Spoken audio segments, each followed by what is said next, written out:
Hi, I'm Jonathan Deutsch, and I'd like to give a quick tutorial on how to extend a motion path when you are animating with Tumult type. So let's say that we have fish in water, and maybe we want the action to be kind of spiraling downwards. Typically, you could do this with the motion path, so I'll just animate from point A to point B. And unlike other tools, like let's say Sketch, where you kind of create a vector from the start, you start with just a shape, and then you can extend that on. So let's say I want this to kind of spiral downwards. I can add points and kind of extend it and get it how I want. And I'm a pretty bad person with motion paths, so this is not going to be the most beautiful path in the world. And you can extend it out, smooth it as much as you want to really get this looking good. Now let's say you've got this path, but you realize maybe after doing some animation that this one animation isn't quite as large as you would like it, or the fish doesn't really go down as deep as you would like it to go. So the easiest way to extend this, instead of like trying to keep on dragging things out, let's say you're really happy with the shape here, is you can just move the playhead over, and you could add another keyframe, and then move the fish around from that, and so you can start adding more points without disturbing your existing motion path if you want. So that would be one way to do it. And let's say from the get-go you weren't too happy with how things started out, you could just push this out and then create another keyframe there. And if you wanted this to go around, you could add some more points and stuff like that. Now, one thing you'll see with this is that we have a very sharp angle between the two motion paths, so between that one and that one.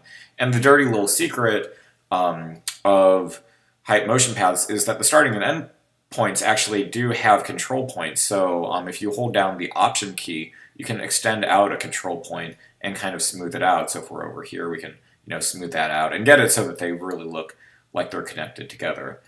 So now as we have the fish go around, we'll see it spiraling around, spiraling the way we want. Of course, the timing functions are off.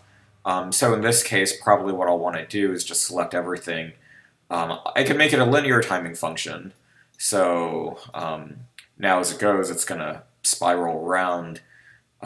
You may want to move certain things in or out. For example, it seemed like the middle section or the end section maybe was a little bit faster than the other ones. And you can tell that by like the spacing of the dots is a good way to look at it. So I could bring that in and get the dot spacing to look a little bit more consistent between all the motion paths.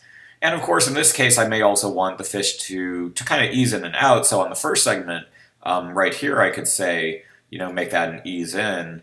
And then, on the last segment, I could say, make this an ease out.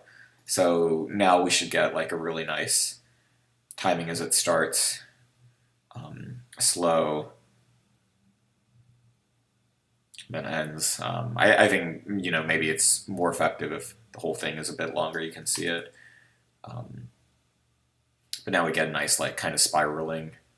Yeah, the timing is a little bit off there, but you can fix that.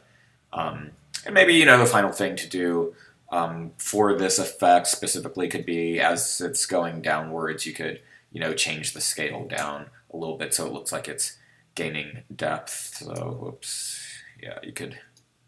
Yeah, that was fine. So I could say 25 like that. And so now as it goes down, it can gain some depth. Maybe I'll kind of adjust some of the spacing there, and that should look more consistent. And so now we get, the whole effect. And yeah, it looks like the fish is descending in a spiral pattern. You could add some like bubbles coming up or something like that, something to give it more depth, or try blurring. But that's basically how you would extend motion paths, is that you can continue to build, and then in certain cases, if you want, just use the Option key to smooth out the corners of each individual path so that they look better connected. So that has been a quick tutorial on how to extend a motion path using more motion path keyframes. Thanks.